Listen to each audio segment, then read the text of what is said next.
Yan mo, magbabati din sila. Kanina achieve me. Kaya lang, nabulinyaso. Sana hindi na kayo nag-aaway. Lalo na't ano? Ngayon lang mo kasi nagsisingin sa akin na ikakasal na talaga si Kenneth at Nikki. Hindi ka naman mapipigilan yung kasal na yun. Kung ako ang pipiliin mo, tuloy ang kasal. Pero pag si Tonet ang pinili mo... Pag si Tonet ang pinili ko, ano? Look, hindi pareho kayo importante sa akin. Okay? Wala, you just have to live with that. Ready na. Handa na ako. Para lang mapigilan ang kasal ni Kenneth. Sasabihin ko na sa kanya na hindi ako bakla, na babae ako. O, Estrella!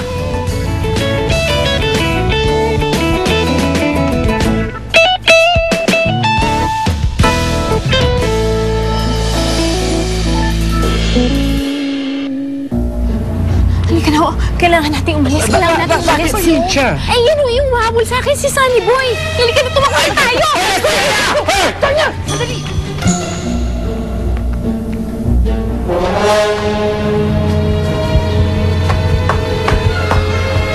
Nasaan sila?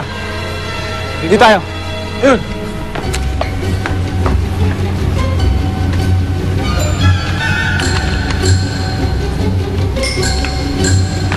Sino ba yung mga yun? Bakit ka pa nila hinanganap? Nga po si Sunny Boy. Yan nga yung gustong pumatay sa akin. Nakakaloka ka, bata! Halika na, tumakbo na tayo!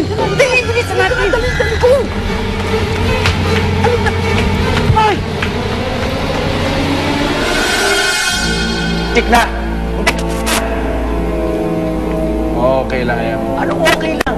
Ha? Muntik na natin mahuli ito niya Estrella yan. Nakatakas pa. At least ngayon, sigurado na tayong dito nga nagtatago yung Tonya niya sa Maynila.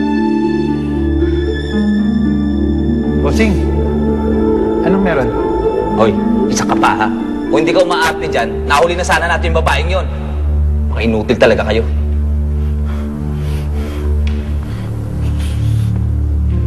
Bakit insan? Nakita niyo na si Tonya? Bakit mo wala ako sinabihan na may operasyon pala ngayon? Sabihan kita? Oo. Natuto na ako sa'yo, Chong. Mukhang ano ka? Isa kang pabigat. Ay, ang palpak. Ano nga? Buisit.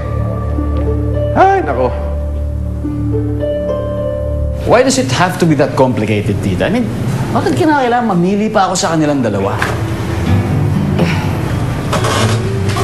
Kenneth, that's the problem about being in a relationship. There are times when you have to take sides. You will be forced to take sides. Kahit na ayaw mo, wala kang magagawa. Pero hindi ba pwedeng parehong okay na lang sila? It's more complicated than that. Kaya siguro, minabuti ko na rin hindi mag-asawa. Hindi ko kailangan ng ganyang stress sa buhay. Mas gugustuhin ko pang ibigay lahat ang energy ko dito sa club. 30 years. Ni minsan, hindi ko pinagsisihan ang desisyon kong yan. Ikaw ka na sa namang mabuting pintuan? Diyos ko, akala ko patapusan na natin. Oh, ayoko pang matsugi. Ang dami ko pang pangarap. Tonet! Tonet! Si Auntie! Kung bata ito, ayos ka lang ba? Ano ba nangyari? Kala ko ba sinara mong mabuting pintuan? Hoy! Teka ha? Ano bang pinagsasasabi ni Reed sa ating pamangkin, ha? At naisipan itong bata na lumabas ng parlor na hindi nakamukha. Muntik na tuloy siyang mahuli ni Sunny Boy. Hindi naman nang hindi nabalik kung kayo lang mapapahamak. Ako ba may kasalanan ngayon? Ako ba? Oo, sino pa ba? Ay, naku. Eh, sino ba itong bigla na lang dumarating dito habang may pinagdadaanan yung pamangkin niya kasi galing sa pakikipaglandian sa jowa niya? Hoy! Tama na ako mga auntie. Tama na, please. Eh, paano yan tsahin mo? Ang darating-dating dito ng bibintang. Eh, totoo lang naman ang sinasabi ko. Totoo. Ano?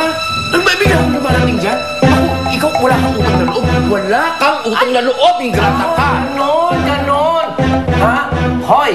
Kung ano man ang naitulong mo sa akin, pinagtrabahuhan ko yun dito. Ay, Diyos ko, as if, ang laki ng pinasok na pera. Eh, panaybalik ka nga kasi binibigyan mo sa lalaki mo. Ganon. Akala ko kasi magkaibigan tayo eh. Alam mo, ang magkaibigan, hindi nagbibilangan. Huwag kang mag-alala. Kapag sumweldo ko rin sa bago kong trabaho, babayaran kita. Doble pa! At pwes, habang hindi ka nakakabayad, ibalik mo sa akin lahat ng hinira mo. Ay, hindi ko.